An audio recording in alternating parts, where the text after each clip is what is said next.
शादी पसायो साल जी मुझे दिखले दोस्त दे बेटा मुझे बेटा बेबू असाई सा मोहब्बत है असा जो असा ग्रुप है असी जोड़ी कलाक आवा के याद कयो पर यार असा के कने कने ना याद करा गयो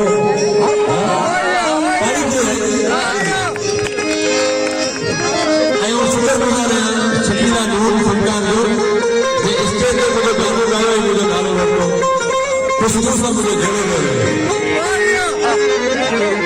शकीला महबूब फनकार है माशाल्लाह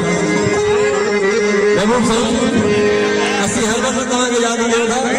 तव्हां कॾहिं कॾहिं त असांखे यादि करे हेॾो असांजो गुरु कंदा तव्हांखे केमला हाय कॾहिं मूंखे यादि कंदा हाय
Oh